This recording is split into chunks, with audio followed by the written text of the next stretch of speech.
Todos os anos deixamos para trás um rastro colossal de mais de 1 bilhão de toneladas de resíduos nos campos agrícolas. Parece lixo, certo? Mas e se eu lhe dissesse que o tronco de bananeira que apodrece na lama vale hoje dezenas de milhões de dólares? O que era inútil agora é mais forte que o algodão. Bem-vindos à nova era, onde o lixo se transforma em ouro verde. A poluição ambiental tornou-se uma ferida aberta no nosso planeta, visível a olho nu em cada canto do globo. Enquanto a agricultura moderna celebra conquistas impressionantes na produção de alimentos, ela gera silenciosamente uma montanha de sobras biológicas que cresce mais rápido do que a nossa capacidade de as processar. Mas é exatamente aqui, no meio deste caos orgânico, que ocorre uma mudança estratégica fundamental.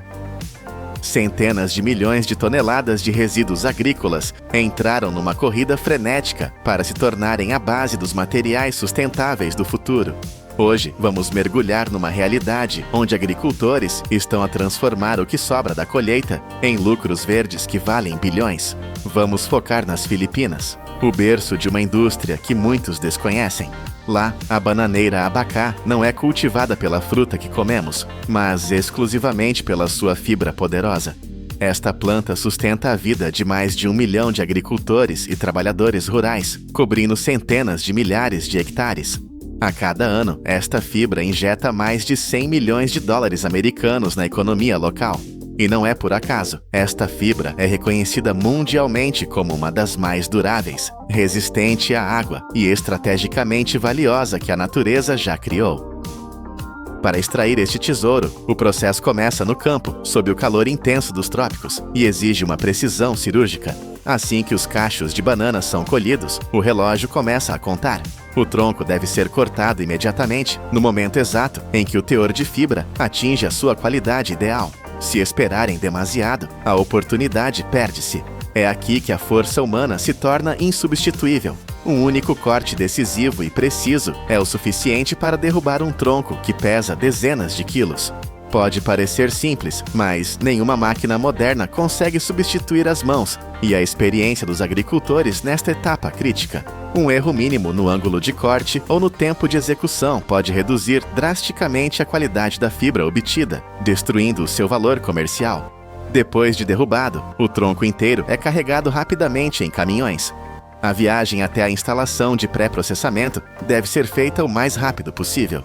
O inimigo aqui é o ar e o tempo. É preciso evitar a perda de umidade vital e a oxidação que escurece a fibra. Dentro da instalação, começa a verdadeira transformação. O tronco é dividido ao meio, no sentido do comprimento e descascado em camadas individuais, chamadas bainhas. Este é um passo crítico. É ele que determina diretamente o comprimento e a uniformidade da fibra final. Exige um controle manual firme e uma experiência prática que leva anos para dominar. O foco está nas bainhas externas. É lá que os feixes de fibra de celulose estão totalmente desenvolvidos, oferecendo as fibras mais longas, mais fortes e com menos impurezas. Os agricultores usam facas especializadas, lâminas afiadas, que separam cuidadosamente cada camada, seguindo o grão natural da fibra. O objetivo é evitar qualquer dano ou quebra nos feixes internos.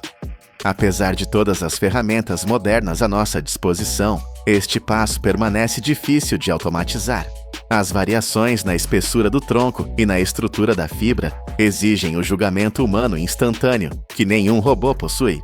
Cada bainha de banana passa então por uma prensa mecânica ou uma mesa de decapagem manual para remover a polpa macia, deixando para trás apenas os longos feixes de fibras de celulose.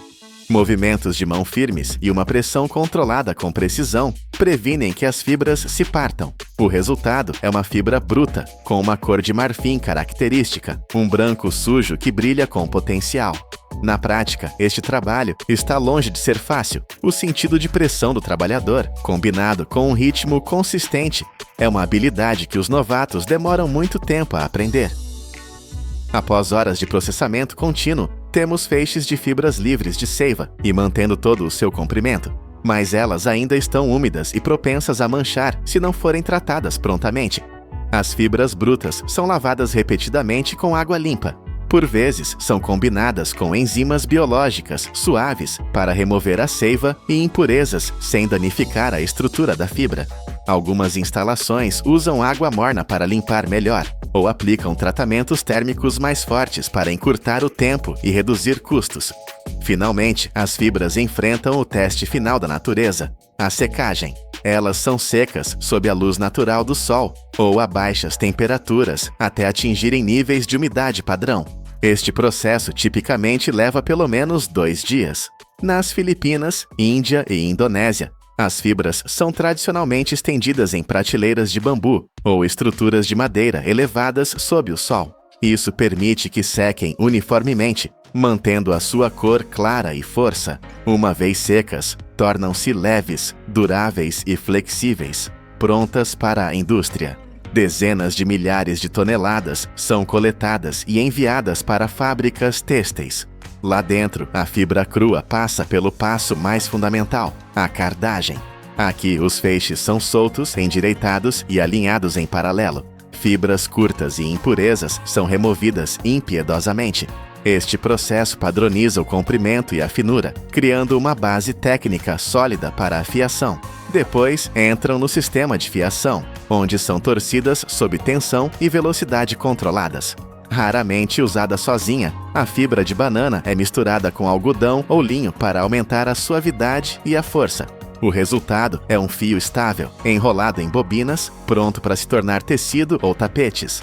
Comparado ao algodão, este material tem maior resistência à tração. Comparado à juta, é mais leve e flexível. Uma peça de roupa feita desta fibra custa cerca de 20 a 40% mais que o algodão, devido aos custos de coleta. Mas o impacto é real. A reutilização destes troncos ajuda a reduzir as emissões em 20 a 30% nos países produtores. Enquanto a fibra de banana luta contra o desperdício têxtil, o mundo enfrenta outro inimigo gigante, o plástico.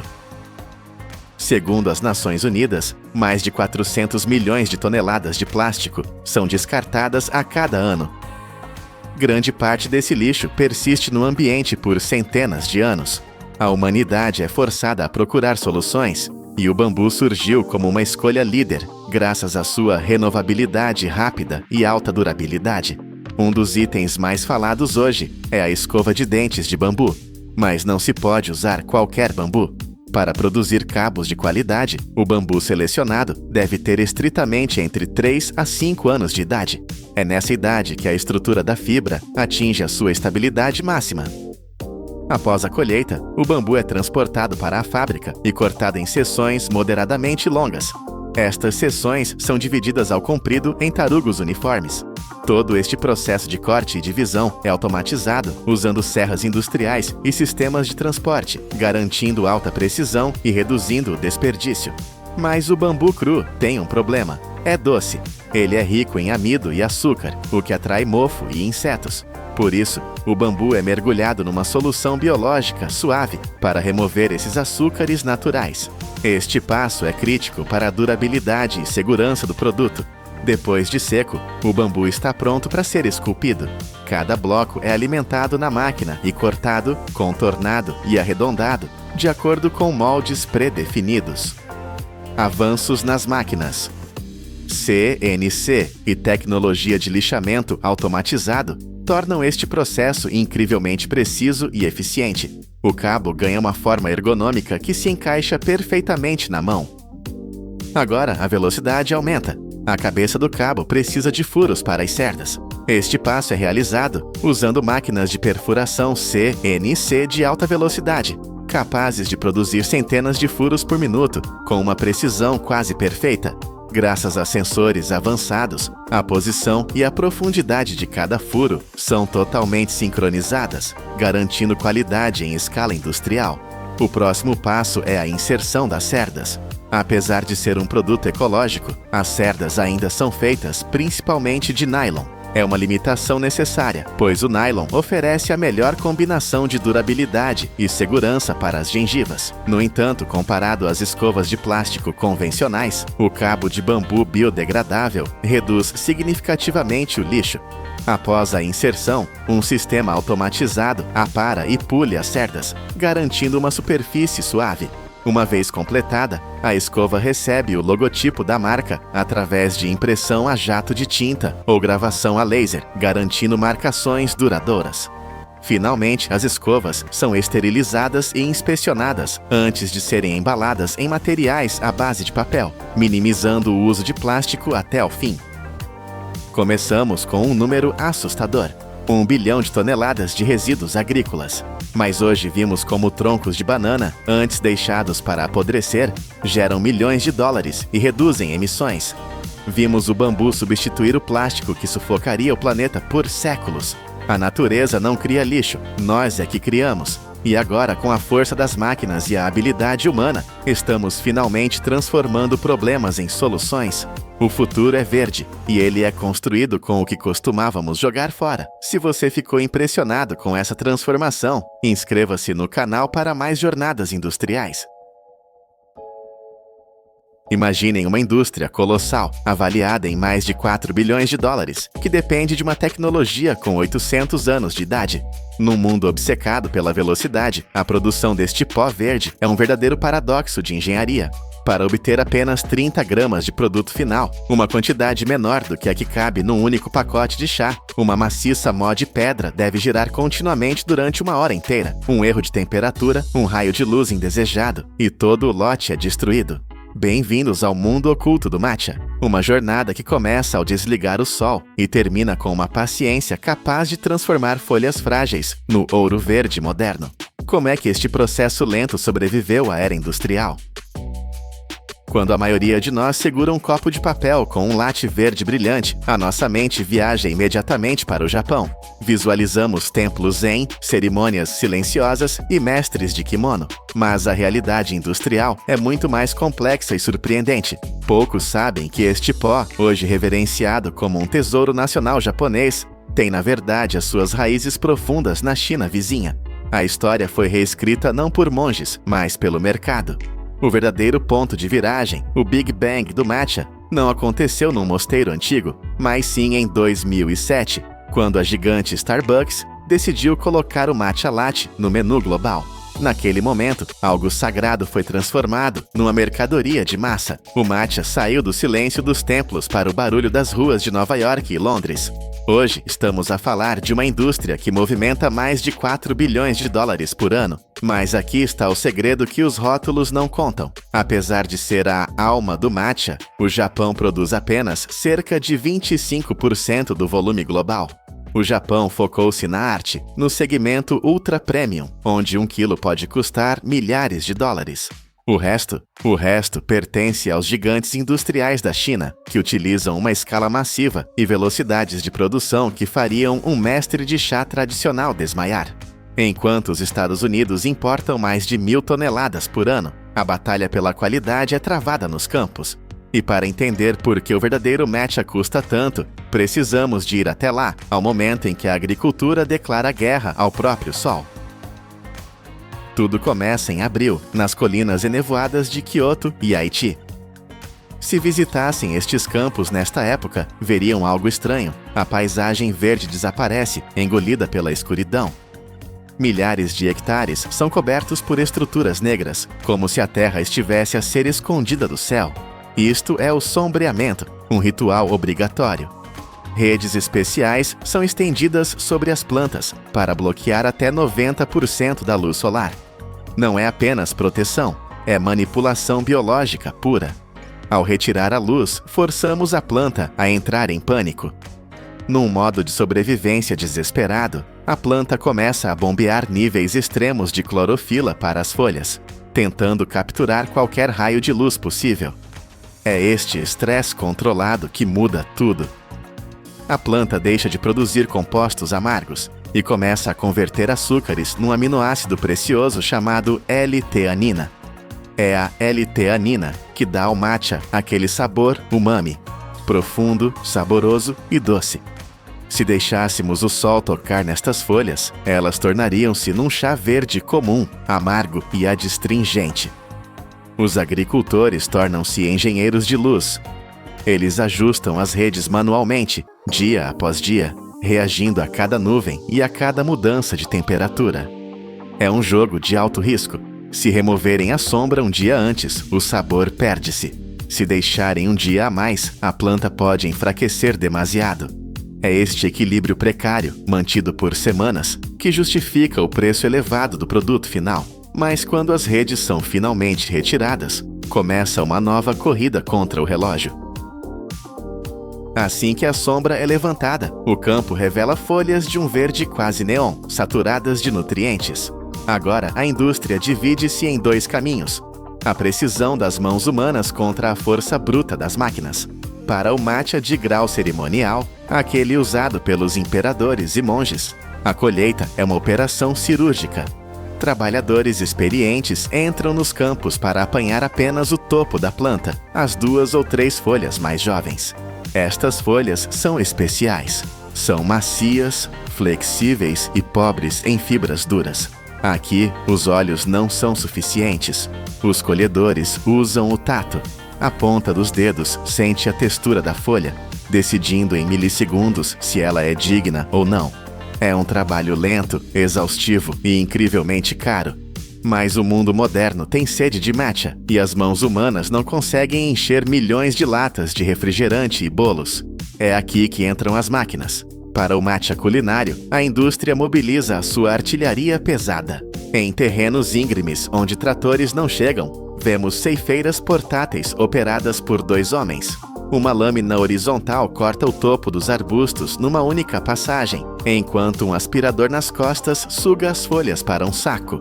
A produtividade salta de 4 a 6 vezes, em comparação com a colheita manual. Mas nos grandes campos planos, a escala torna-se monstruosa. Colifeiras autopropulsadas, veículos que parecem saídos de um filme de ficção científica, avançam sobre as linhas de chá. Uma única destas máquinas faz numa hora o que uma equipa humana levaria um dia inteiro para conseguir. Elas são eficientes, padronizadas e rápidas. Mas a máquina é cega. Ela não sente a folha, ela apenas corta. Independentemente de como foi colhida, a folha agora é uma bomba relógio. No momento em que é separada do caule, começa a morrer. A oxidação ataca e temos apenas algumas horas para salvar a cor. As folhas cortadas correm para a fábrica. A janela de segurança é minúscula, de 1 a 3 horas no máximo. Se esperarmos mais, a folha começa a fermentar, aquecendo por dentro e ficando castanha. Na fábrica, o primeiro passo não é lavar ou cortar, é parar o tempo. As folhas entram na câmara de vaporização. Este é o momento mais crítico da transformação térmica. Não estamos a cozinhar a folha, estamos a dar-lhe um choque térmico calculado. Durante apenas 20 a 40 segundos, a folha é envolvida por um vapor suave, mais intenso.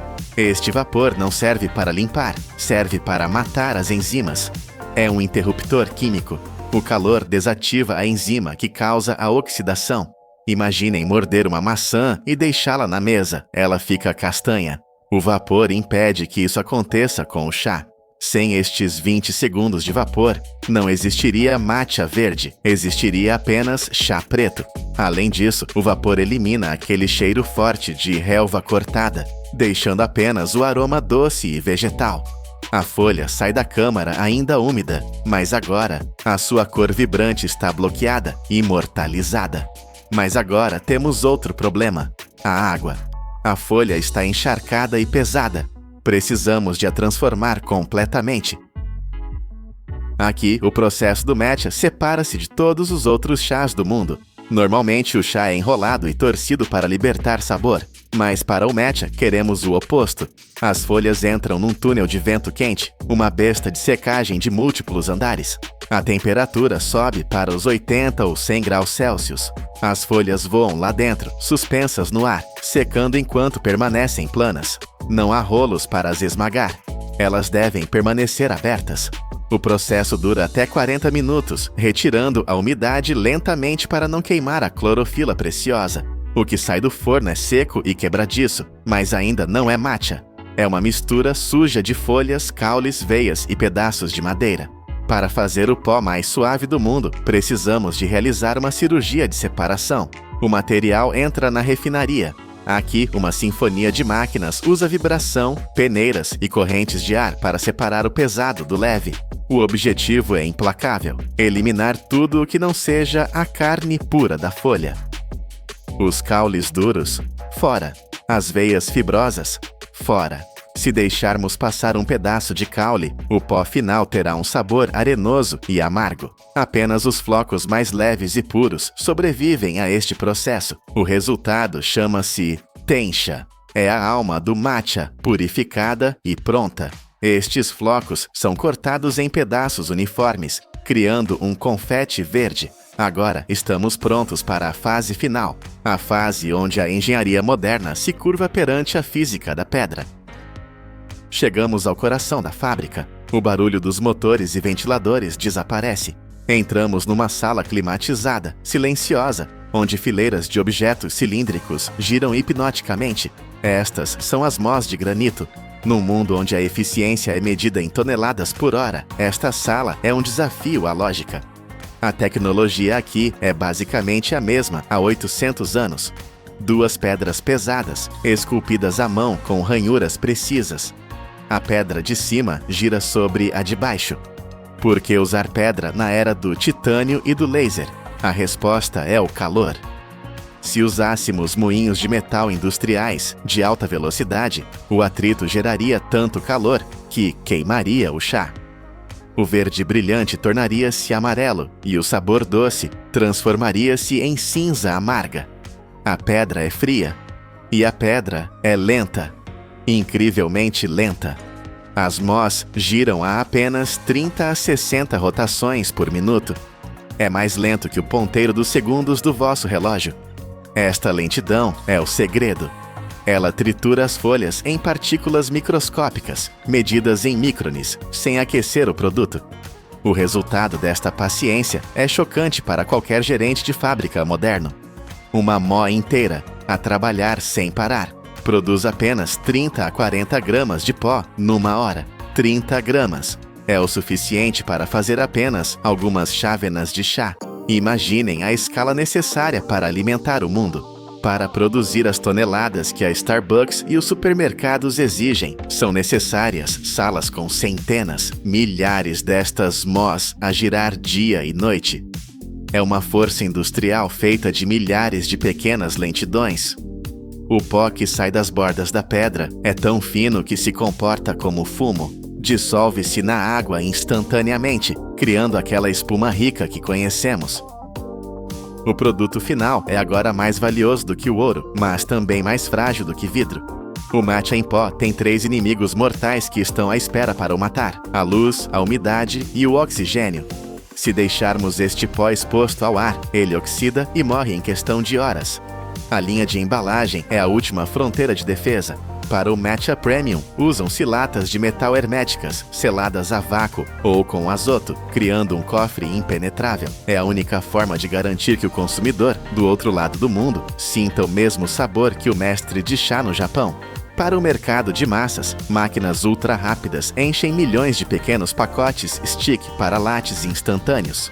A engenharia aqui foca-se na velocidade e na vedação perfeita. O objetivo é congelar o frescor no tempo, até o momento em que vocês abrem o pacote.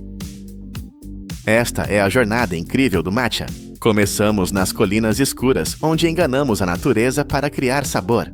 Passamos por máquinas que colhem hectares num dia e terminamos numa sala onde pedras antigas giram mais devagar que o tempo.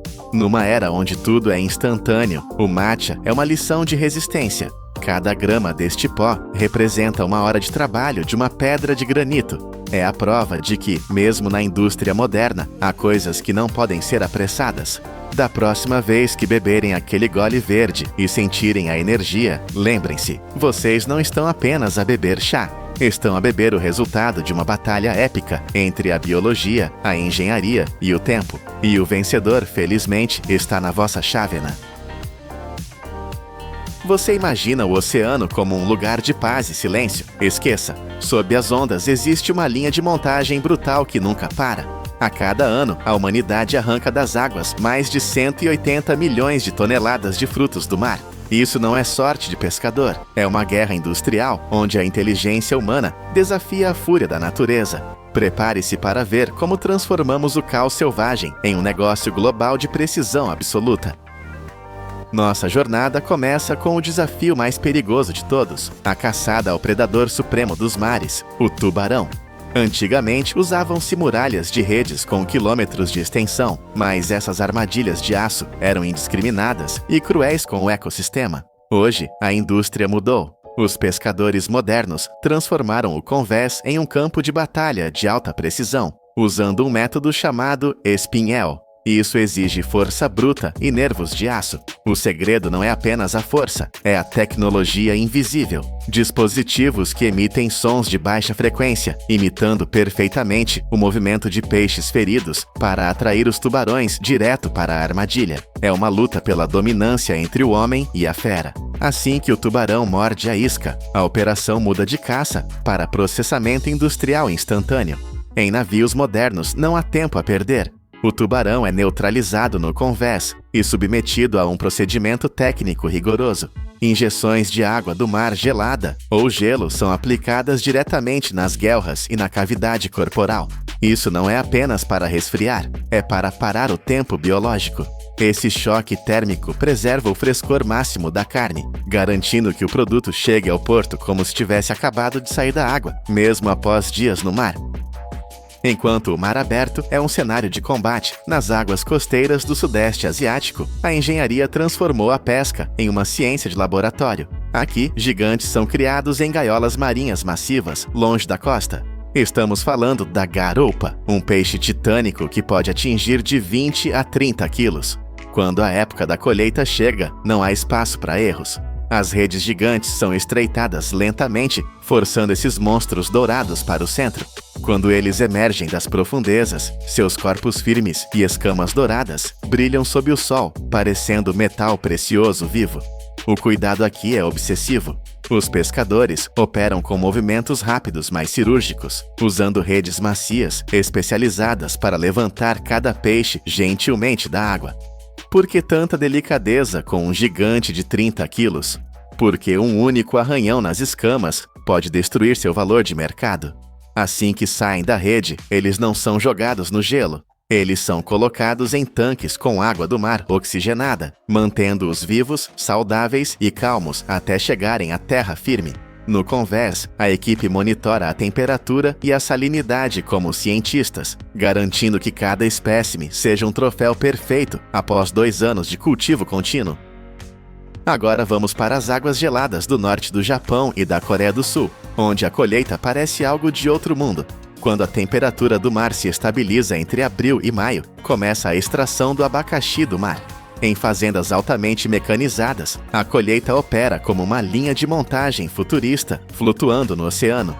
Longas cordas densamente cobertas com essas criaturas são içadas das profundezas usando guindastes hidráulicos poderosos. Imagine uma máquina que engole cordas vivas. À medida que cada linha passa pela câmara de decapagem, um sistema de tambor rotativo entra em ação. Ele combina força de torção e jatos de água pressurizada para arrancar centenas de abacaxis do mar em segundos. A precisão precisa ser absoluta. A máquina deve ser forte o suficiente para soltá-los, mas delicada o bastante para não esmagar a casca espinhosa ou danificar a carne interna. Uma vez destacados, eles são imediatamente transportados para estações flutuantes. Todo esse processo mecanizado minimiza o tempo de transporte e evita que o calor estrague o produto, preservando o sabor fresco dessas criaturas de águas profundas. Mas a verdadeira fronteira tecnológica está onde a luz do sol não alcança. Ao largo da costa do Atlântico Norte, começa a caçada ao camarão vermelho, uma espécie rara que vive na escuridão, a profundidades de 150 a 400 metros. Aqui, os olhos humanos são inúteis. Os pescadores dependem de sinais de sonar que varrem o fundo do mar em busca de camadas de camarão. Quando o alvo é confirmado, guinchos gigantes baixam redes de arrasto colossais até o leito marinho. Grandes placas mantêm a boca da rede aberta, enquanto ela varre o sedimento onde os camarões se escondem. Mas isso não é uma captura cega. A tecnologia moderna equipou essas redes com dispositivos de classificação biológica que liberam automaticamente tartarugas e outras espécies indesejadas. É uma colheita inteligente no meio do abismo.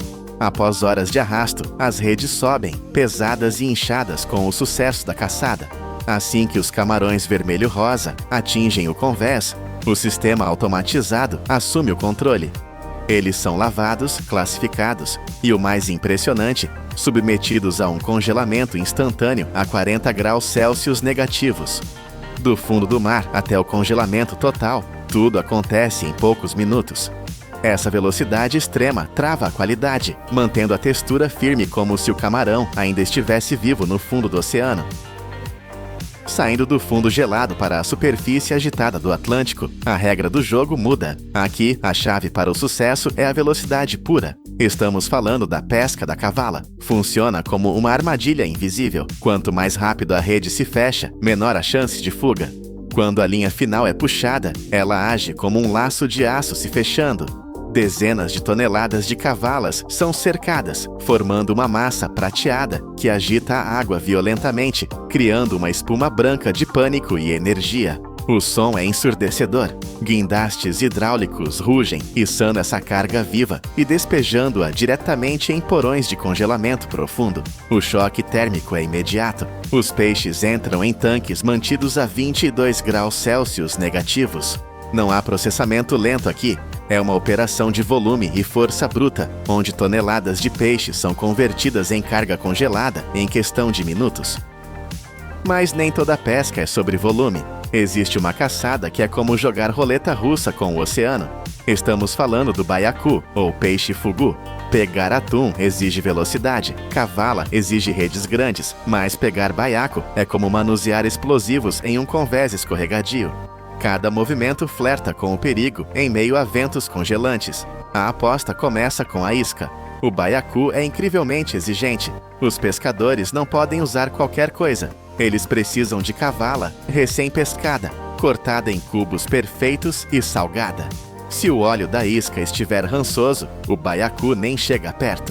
Diariamente, a tripulação prepara até 20 mil cubos de isca, embalados em 250 caixas de gelo. Tudo isso para alimentar uma única linha de pesca monstruosa. Imagine uma linha que se estende por 48 quilômetros, equipada com mais de 20 mil ganchos de aço afiados como navalhas. Quando essa linha afunda, ela forma uma teia invisível mortal. Mas o risco financeiro é aterrorizante. Uma rajada de vento súbita ou uma boia perdida pode fazer com que toda a linha e milhares de dólares em equipamentos desapareça no abismo para sempre. Muitos capitães foram à falência após uma única tempestade. Pescar baiacu não é apenas um trabalho, é uma aposta de tudo ou nada contra o mar. Enquanto alguns apostam a vida em alto mar, em terra firme, uma revolução silenciosa alimenta bilhões.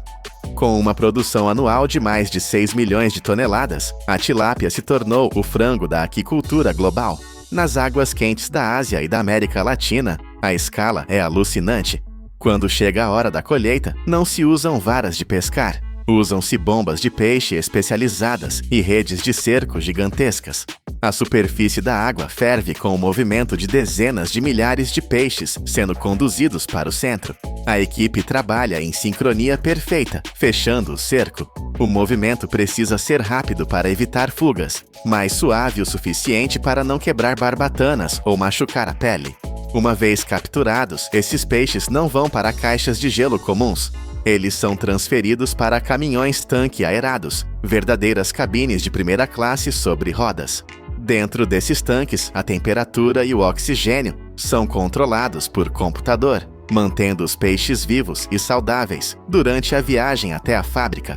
Cada minuto conta. Um atraso no trânsito pode causar estresse biológico e arruinar a qualidade da carne. Então a logística é tão precisa quanto a de um aeroporto internacional. Para o nosso último capítulo, descemos ao nível da lama. Diferente das vieiras colhidas por navios gigantes, os moluscos de sangue dependem de um ritmo antigo. Quando a maré recua, abre-se uma janela estreita de 2 ou 3 horas. Centenas de trabalhadores invadem as planícies de lama, usando ganchos de aço para raspar o solo e encontrar conchas enterradas a 10 centímetros de profundidade. É um trabalho manual, lento e exaustivo, onde a sensibilidade da mão é crucial para não quebrar a concha. Mas o apetite do mundo é insaciável e a tradição está sendo atropelada pela máquina. Fazendas costeiras agora usam sistemas de redes de arrasto modernas. Redes pesadas são baixadas no fundo lamacento, agindo como arados de aço que arrancam tudo o que encontram. Guindastes hidráulicos içam toneladas de lama e conchas para o convés, onde são lavadas e classificadas instantaneamente. A diferença de escala é brutal. O método mecanizado é 5 a 10 vezes mais eficiente que a coleta manual, rendendo até 8 toneladas por dia. Mas essa velocidade tem um preço sombrio. O maquinário pesado perturba o ecossistema do fundo do mar, ameaçando o plâncton e o futuro das próprias colheitas. É o eterno conflito entre a fome de produção e os limites da natureza. 180 milhões de toneladas. Por trás desse número frio, existe um universo de esforço humano que a maioria de nós nunca vê. Do perigo mortal de uma linha de 48 quilômetros em busca de baiacos, ao frio de 40 graus negativos que preserva camarões no Ártico. O oceano continua sendo uma força selvagem, mas a indústria aprendeu a domá-lo com aço, gelo e tecnologia. Não é apenas comida no seu prato, é o resultado da coragem humana e da engenharia mecânica operando no limite. Bem-vindos ao poder da indústria. A cada 12 meses, a civilização humana realiza um feito titânico, produzindo um oceano de vinho que supera a marca de 6,9 bilhões de galões. Esta não é apenas uma bebida para banquetes de luxo, é uma máquina econômica colossal, avaliada em mais de 400 bilhões de dólares. O mistério que vamos desvendar hoje é brutal em sua simplicidade.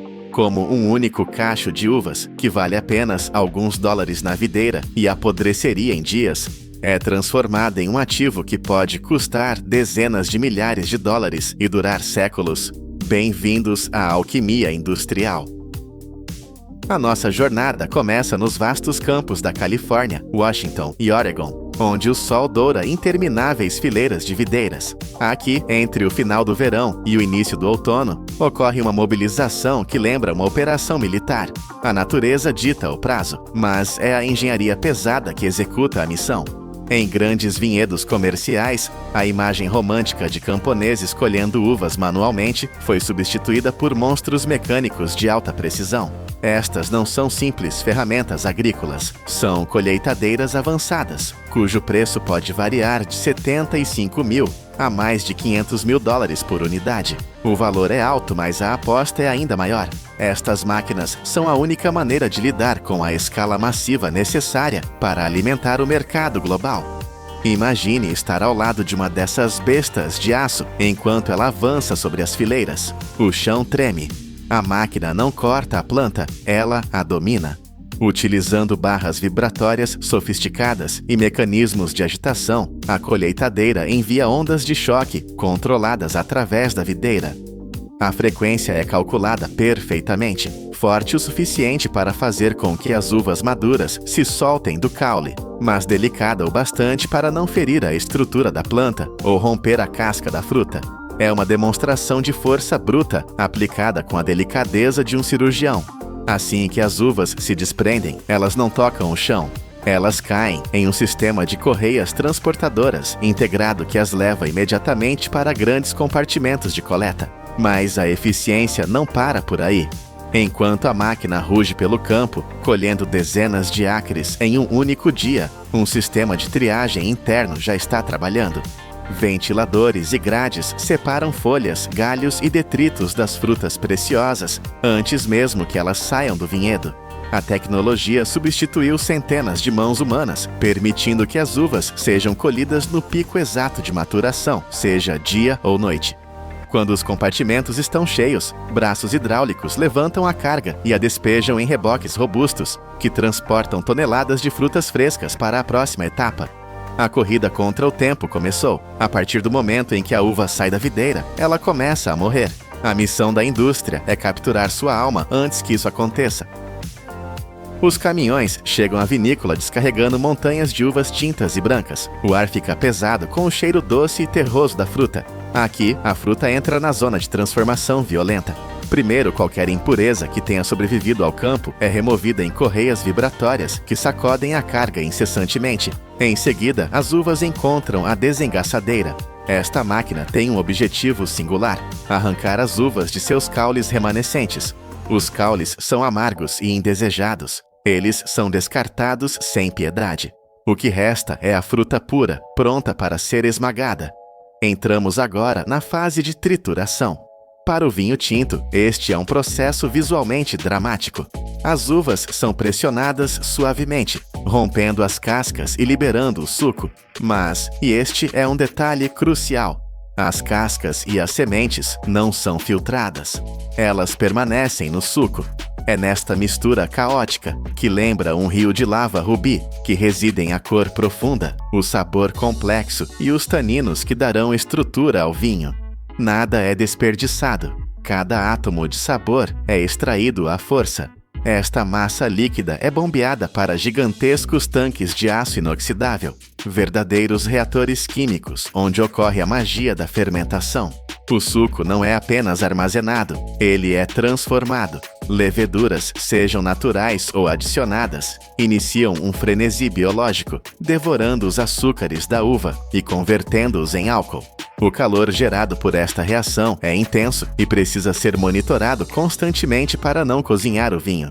Após essa primeira explosão de atividade, muitas vezes ocorre uma segunda transformação, mais sutil, chamada fermentação malolática.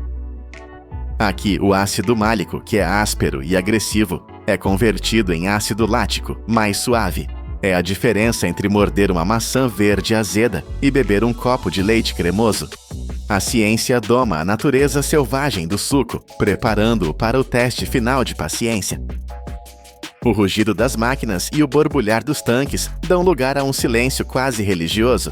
O vinho é transferido para o Santuário das Adegas, onde fileiras intermináveis de barris de carvalho aguardam. O ritmo frenético da colheita e da fermentação para abruptamente. Agora, o ingrediente principal é o tempo. O vinho repousará nestes caixões de madeira por 12 a 18 meses. Mas não se engane, ele não está apenas dormindo, está evoluindo. O carvalho não é apenas um recipiente inerte. Ele é um participante ativo no processo. A madeira infunde o líquido com notas de baunilha, tosta e especiarias, adicionando camadas de complexidade que a uva sozinha jamais poderia oferecer. Mais importante ainda, a madeira respira. Através dos poros microscópicos do carvalho, minúsculas quantidades de oxigênio entram em contato com o vinho. Esta micro-oxigenação é vital. Ela suaviza os taninos duros, tornando a bebida aveludada e estável. É um jogo de alto risco. Se entrar oxigênio demais, o vinho vira vinagre. Se entrar de menos, ele sufoca. Durante meses, este exército de barris permanece imóvel na escuridão. Mas a vigilância é constante. Inspetores experientes, guardiões da qualidade, caminham entre as fileiras. Eles não usam sensores digitais aqui, mas sim seus próprios sentidos apurados. Eles retiram amostras diretamente dos barris, avaliando a cor, o aroma e a textura. O julgamento humano é a barreira final. Apenas os lotes que atingem a perfeição sensorial são permitidos prosseguir. Em paralelo, em algumas vinícolas que honram tradições antigas, o processo é ainda mais visceral. Uvas são esmagadas a pé em grandes tanques abertos, uma técnica que evita a quebra das sementes amargas, preservando um equilíbrio natural que as máquinas lutam para replicar. Seja através da alta tecnologia ou da tradição suada, o objetivo é o mesmo: criar um líquido digno de ouro.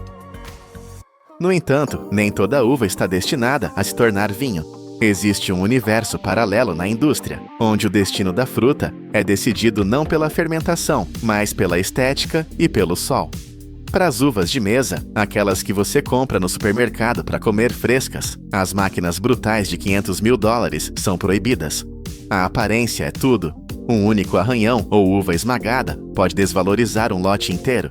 Por isso, a colheita é feita inteiramente à mão. Trabalhadores qualificados movem-se silenciosamente pelas vinhas, selecionando apenas os cachos perfeitos, cortando-os com tesouras afiadas e depositando-os gentilmente em cestas macias.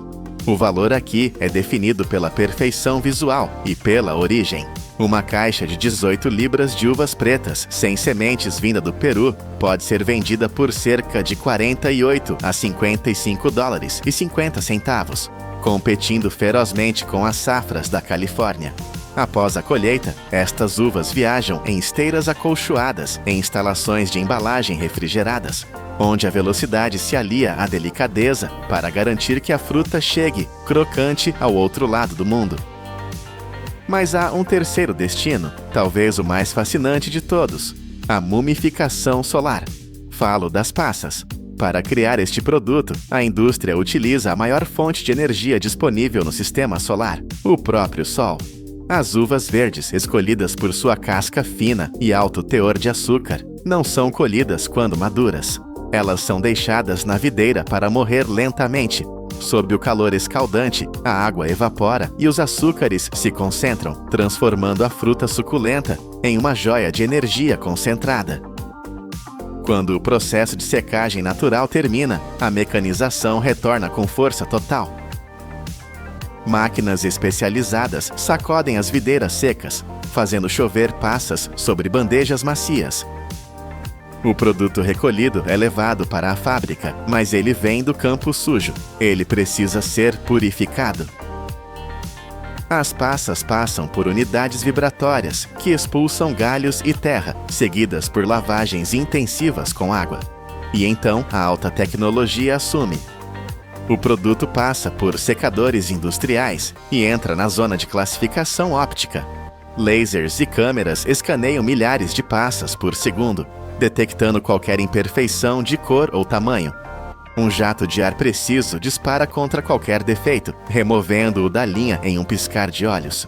O que resta é embalado a vácuo, preservando a doçura da Califórnia por meses a fio. É a preservação da energia solar em forma comestível. Voltamos agora ao nosso vinho, que terminou seu longo sono nos barris. Ele está pronto para sua forma final. Mas antes de chegar à sua mesa, ele precisa ser engarrafado, um processo que combina temperaturas infernais e precisão microscópica.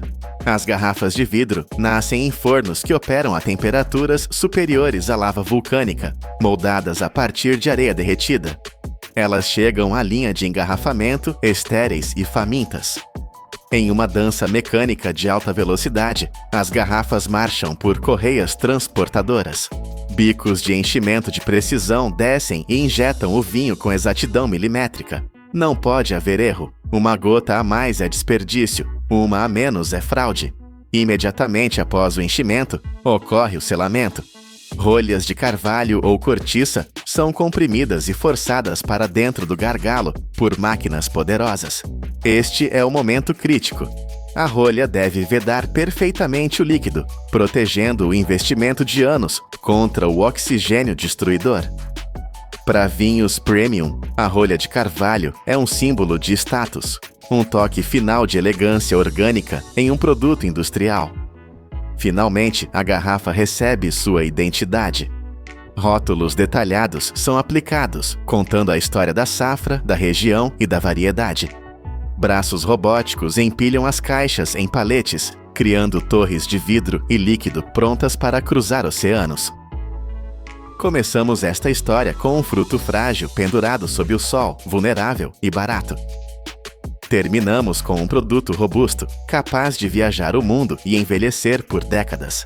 Esta indústria de 400 bilhões de dólares não vende apenas suco de uva fermentado. Ela vende o domínio do homem sobre o tempo.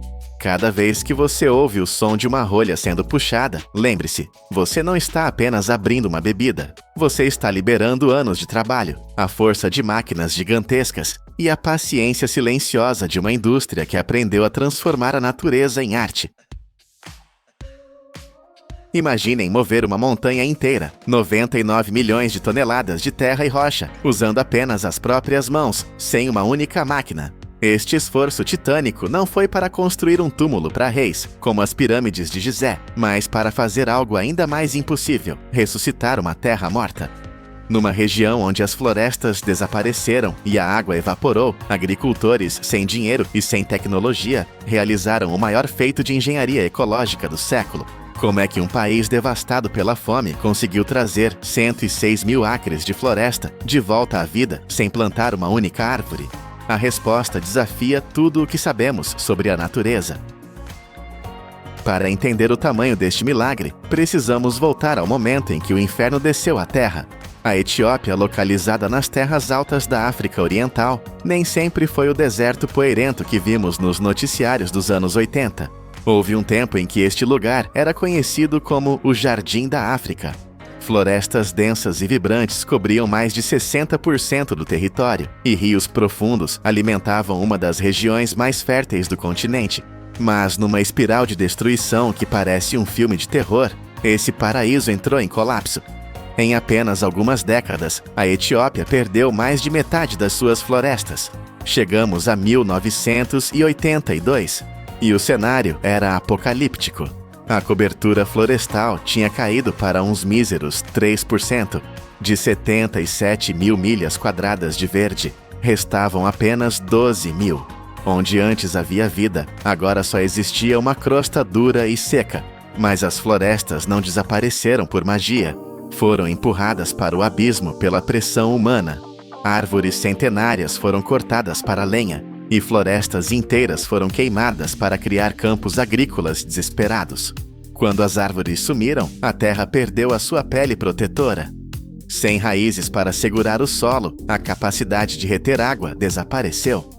A chuva parou de cair, os rios secaram e o vento soprou a terra fértil, deixando para trás um deserto vermelho. E então aconteceu o inevitável: a Grande Fome de 1983. Foi a tragédia mais devastadora da história do país, tirando a vida a mais de 1 milhão de pessoas em apenas 2 anos. O mundo assistiu em choque, mas ninguém sabia como parar a hemorragia de um ecossistema inteiro. A Terra estava clinicamente morta. No meio deste cenário de pesadelo, quando todas as esperanças pareciam perdidas, surgiu uma ideia radical. As tentativas tradicionais de salvar a Terra tinham falhado miseravelmente. Projetos internacionais gastaram milhões para plantar novas árvores, mas 90% dessas mudas morriam em poucas semanas. O sol escaldante de 40 graus Celsius cozinhava as plantas vivas, ou o gado faminto comia o pouco que restava. Plantar novas árvores era caro, lento e francamente inútil. Foi então que Tony Rinaldo, um agrônomo que trabalhava na região, percebeu algo que mudaria a história. O que todos pensavam ser apenas ervas daninhas e arbustos secos no meio do deserto não eram lixo. Eram o topo de uma floresta subterrânea. Debaixo daquela terra dura, milhares de tocos de árvores antigas ainda estavam vivos. As suas raízes profundas e poderosas estendiam-se por até 30 metros, ou 100 pés, para dentro da terra, à espera de uma única oportunidade para acordar.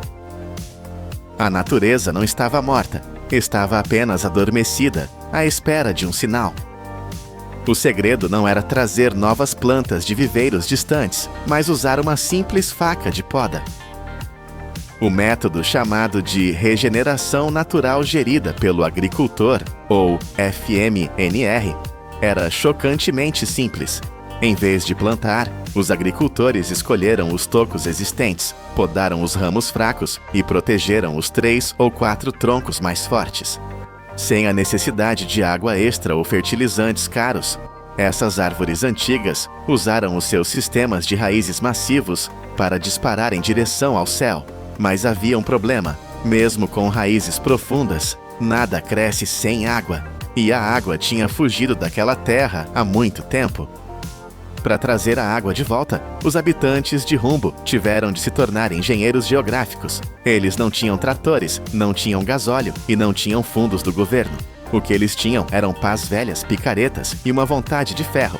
Eles olharam para as colinas nuas e desenharam um mapa da água, lembrando-se de como a chuva costumava fluir décadas atrás.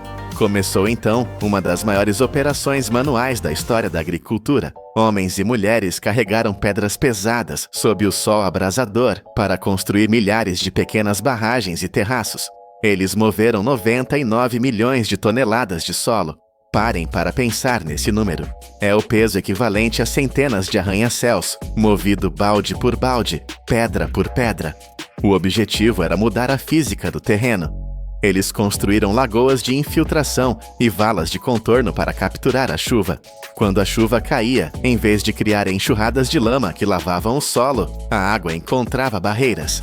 Ela era forçada a parar, a acalmar-se e a infiltrar-se na terra sedenta. As ravinas que antes eram feridas abertas na paisagem por onde a água escapava, foram bloqueadas com diques de pedra. A lógica era brutalmente simples. Nenhuma gota de chuva podia escapar. A terra vermelha e poeirenta começou a transformar-se numa esponja gigante, pronta para alimentar as raízes adormecidas que esperavam lá embaixo. Mas a engenharia física era apenas metade da batalha. A parte mais difícil foi a engenharia social.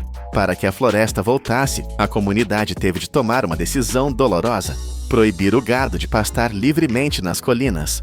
Durante gerações, cabras e ovelhas comeram cada broto verde que tentava nascer, e os seus cascos duros compactavam o solo até ele ficar como cimento. Fechar as colinas significava prender a sua própria fonte de alimento e dinheiro. Foi um sacrifício imenso. Eles dividiram a terra em 3 zonas rigorosas: os vales para a irrigação, as encostas médias para a agricultura e o topo das colinas, sagrado e intocável, para a regeneração da floresta. E então o silêncio desceu sobre as colinas. Sem o bater constante dos cascos e sem bocas famintas a arrancar a relva, a magia biológica aconteceu. A resposta da natureza foi explosiva.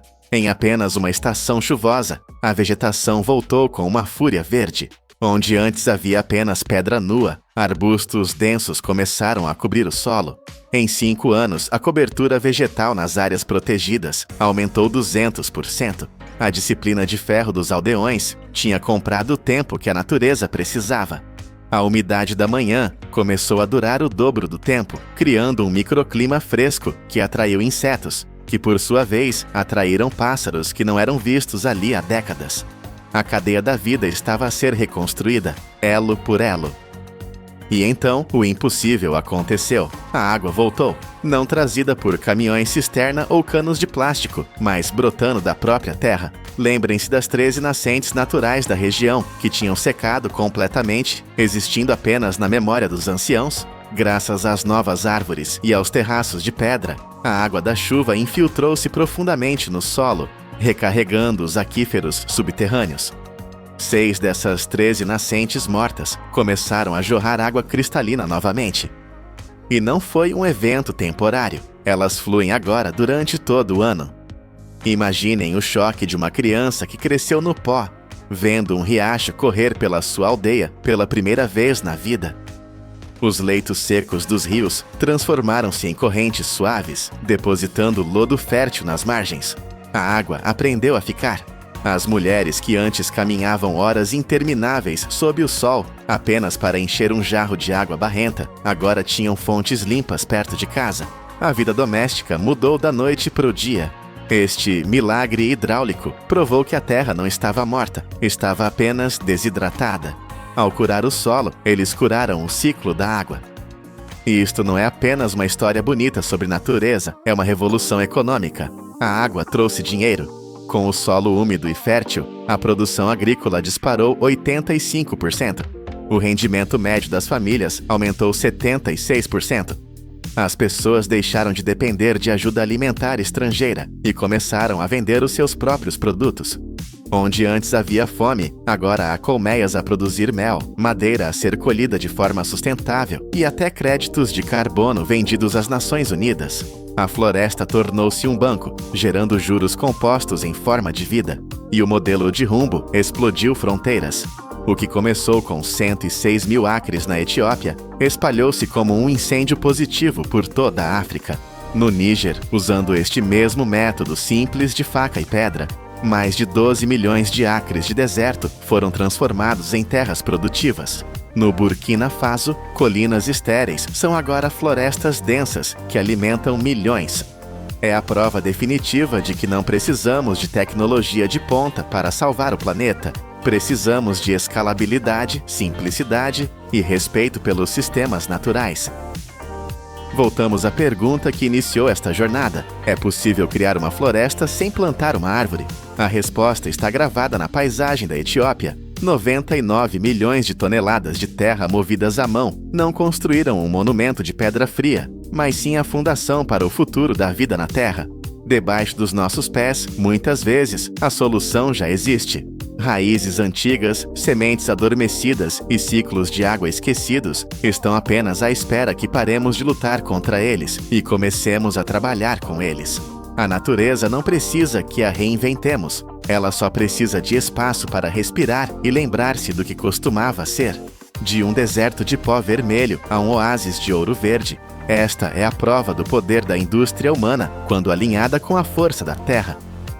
Se gostaram de descobrir este segredo subterrâneo, deixem o vosso like e subscrevam o canal Poder da Indústria. Há muito mais segredos neste planeta à espera de serem revelados. Imagine que você está dirigindo agora mesmo, ouvindo o zumbido suave dos pneus no asfalto, mas logo acima do teto do seu carro, a realidade é um pesadelo físico. Milhões de toneladas de água do mar exercendo uma pressão esmagadora, suficiente para destruir um submarino. A única coisa que impede o oceano de invadir o seu mundo é uma parede de concreto e aço, montada com uma precisão que desafia a própria natureza. Parece ficção científica, mas é a realidade brutal dos túneis subaquáticos. Como a humanidade consegue construir estruturas colossais no meio de sedimentos instáveis e pressões mortais, onde um único erro de cálculo significaria uma catástrofe instantânea. Neste documentário do Poder da Indústria, vamos descer às profundezas para revelar como transformamos o impossível em rotina, criando as artérias invisíveis que mantêm o mundo conectado. A batalha para conquistar o fundo do mar começa muito antes de qualquer máquina tocar a água. É uma guerra de informação. A primeira fase de qualquer projeto dessa magnitude é um levantamento exaustivo e quase paranoico do leito marinho. Engenheiros e geólogos não podem se dar ao luxo de adivinhar. Eles precisam saber exatamente o que está lá embaixo. Navios de pesquisa varrem a topografia submarina com tecnologias avançadas, enquanto sondas perfuram profundamente o solo para coletar amostras de rocha e sedimentos. Eles estão caçando o inimigo invisível, extratos de rocha fraturada, bolsões de gás ou lama instável que poderiam engolir equipamentos pesados. Analisar a estabilidade de suporte do fundo do mar é questão de vida ou morte para o projeto. Mas a engenharia moderna não é apenas sobre força bruta, é sobre coexistência. Durante todo o planejamento, o impacto ambiental é calculado meticulosamente. A equipe deve garantir que os ecossistemas marinhos frágeis não sejam dizimados pela construção. Medidas de mitigação de ruído são implementadas para não ensurdecer a vida marinha, e recifes artificiais são frequentemente instalados para criar novos habitats, provando que o aço e a natureza podem dividir o mesmo espaço. Somente quando o mapa do desconhecido é totalmente desenhado, a verdadeira operação industrial começa. Para atravessar águas calmas com um fundo do mar estável, os engenheiros recorrem a uma técnica que transforma a construção civil em um espetáculo naval: o método do tubo imerso. Esqueça a ideia de construir debaixo d'água. Aqui nós construímos monstros de concreto em terra firme para depois ensiná-los a nadar. Em gigantescas docas secas, operários fabricam segmentos de túnel que são verdadeiros titãs. Um único elemento padrão pode atingir 217 metros de comprimento, mas é o peso que faz o chão tremer. Cada segmento pesa mais de 73 mil toneladas. Isso é mais pesado do que muitos navios de guerra totalmente carregados. Esses blocos são fabricados com uma precisão milimétrica, pois qualquer imperfeição na superfície tornaria a vedação impossível. Dentro dessas cavernas de concreto, já existem compartimentos prontos para rodovias, ferrovias e corredores de serviço para manutenção futura. Quando estão prontos, a doca é inundada e a física assume o controle. Esses colossos flutuam e são rebocados para o mar aberto por um exército de pontões e guindastes especializados. Eles são posicionados com precisão de GPS sobre trincheiras previamente escavadas no fundo do oceano. O processo de descida é tenso e lento, mas o verdadeiro milagre acontece no fundo: a conexão. Juntas de borracha maciças são colocadas entre os segmentos. Quando a água entre eles é bombeada para fora, a pressão hidrostática, a mesma força que tenta esmagar o túnel, empurra as peças uma contra a outra, criando um selo estanque perfeito. Para garantir que o túnel não flutue de volta à superfície devido ao empuxo, ele é coberto e enterrado sob toneladas de areia e cascalho, desaparecendo no leito marinho. Mas quando o mar é muito violento ou o fundo muito irregular para essa dança delicada, precisamos de uma abordagem mais agressiva. Quando não podemos descer de cima, precisamos perfurar através da terra. Entra em cena a máquina mais sofisticada, já criada para o subsolo, a tuneladora, ou TBM. Isso não é apenas uma broca, é uma fábrica móvel colossal, totalmente autônoma, capaz de escavar, remover detritos e construir paredes de concreto simultaneamente. Na frente dessa besta mecânica reside o segredo de seu poder. Uma cabeça de corte maciça, com quase 12 metros de diâmetro e pesando mais de 200 toneladas. Esta face giratória é um pesadelo para qualquer rocha, armada com 140 discos de corte de aço de alta resistência. Quando a máquina acorda, a cabeça gira a cerca de 2,7 rotações por minuto. Pode parecer lento, mas a força é devastadora. Ela aplica uma pressão de até 400 bar contra a face da rocha.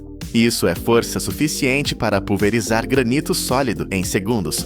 O material escavado é engolido para uma câmara atrás da cabeça de corte, onde é misturado com espuma e água para equilibrar a pressão da terra e evitar que o túnel desmorone sobre a máquina. Essa lama é então transportada para a superfície em uma esteira contínua para descarte, mas a TBM é também uma construtora. Na sua retaguarda, braços robóticos instalam segmentos de concreto pré-moldado, formando anéis que se tornam a pele permanente do túnel. Um sistema de injeção de argamassa preenche imediatamente o vazio entre o concreto e o solo, selando tudo. Cilindros hidráulicos, então, empurram a máquina para frente, apoiando-se nos anéis recém-colocados, em um ciclo eterno de escavar, instalar, avançar. A cada 90 minutos, um novo ciclo se completa.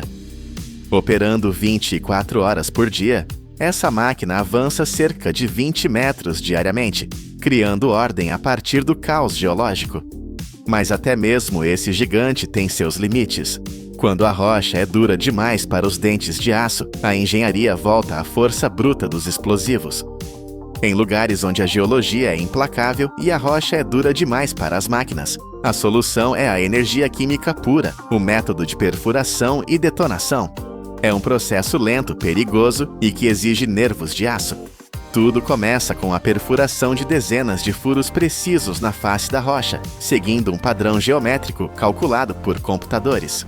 Em seguida, explosivos em cartucho são inseridos profundamente nesses orifícios, conectados por detonadores elétricos.